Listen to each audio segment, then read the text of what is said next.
And he's back. And really, that statement could be applied to one of two people, Guy Ritchie or Henry Cavill. The fantastic Guy Ritchie has, of course, been really busy the last few years. He's got a tremendous work ethic and output. Just last year, he released the excellent movie The Covenant, which, in my mind, was unquestionably the best film of 2023.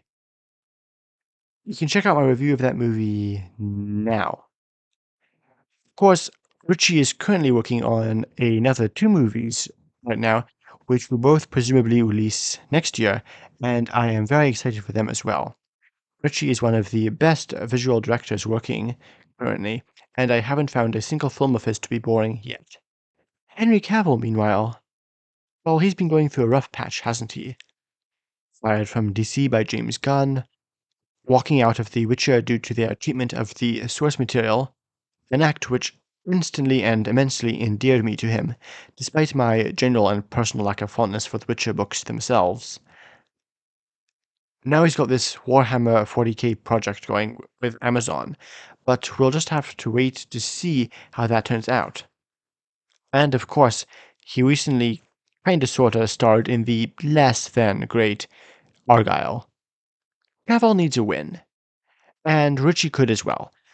The Covenant, utterly fantastic though it may have been, and was also certainly far from a box office success, grossing about $22 million against a budget of $50 million, which just makes me sad. And this, of course, brings us back to the matter of the Ministry of Ungentlemanly Warfare. Is it any good? Is it cringe? Time to find out. In late 1941, the United Kingdom is trying desperately by themselves to check the advance of Nazi Germany. Their already bad enough position is further hampered by the fact that aid and supplies by sea are being destroyed en route by the German U-boats. In an effort to buy more time, a secretive Black Ops mission is planned to discreetly destroy the supply ship of the U-boats. The race is on to get to the German supply ship and get out without anyone noticing before the supply ship leaves its port.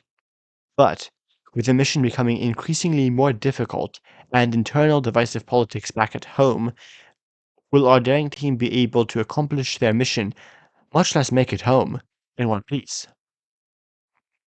As is my usual method, I like to talk about all the good things in the movie first. As is most unusual, I actually have a lot to talk about in this section. Huh, that's a nice feeling. First up is the acting, which is in almost all cases, looking at you, Rory Kinnear's attempt at Winston Churchill, fantastic. Henry Cavill stars as Gus March Phillips, the ringleader of this team, and boy is it nice to both watch Henry Cavill actually have screen time and look like he's having a blast at the same time.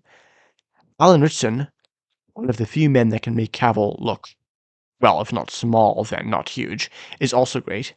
He too looks to be having the time of his life shooting Nazis with a bow and arrow, which is somehow effective in close quarters and also capable of hitting his mark from stupidly far away. But why would I object when it means Alan Ritchson gets to play 1940s Legolas?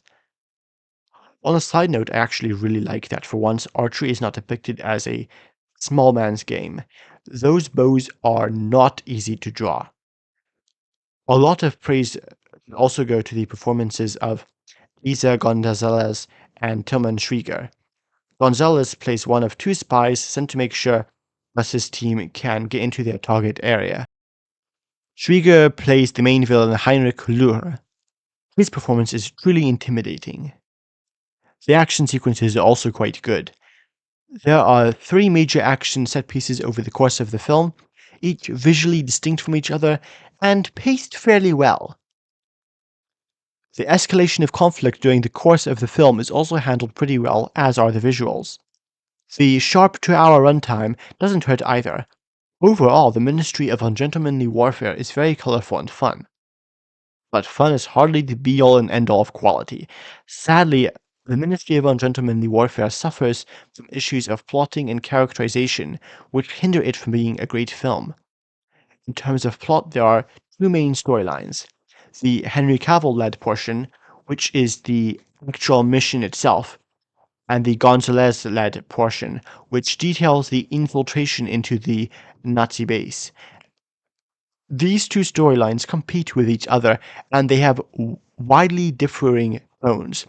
Cavill's is irreverent fun action, while Gonzalez's is an altogether more serious thriller/drama. Neither of these two storylines are by themselves bad, but they clash in tone most horribly. If I had to choose, every time I would pick the Cavill storyline. If the film had only been centered on this team, the remaining characters would have also had more time to be fleshed out. As things are, the only remotely detailed characters are those played by Cavill, Christian, and Gonzalez. So, in my opinion, while the Ministry of Ungentlemanly Warfare is a fun 2 hours, it is nowhere near as great as it could have been. Most likely, the film will also not break even, which is a damn shame. Even though it is not as good as The Covenant, it was still a really fun 2 hours. Thanks for watching.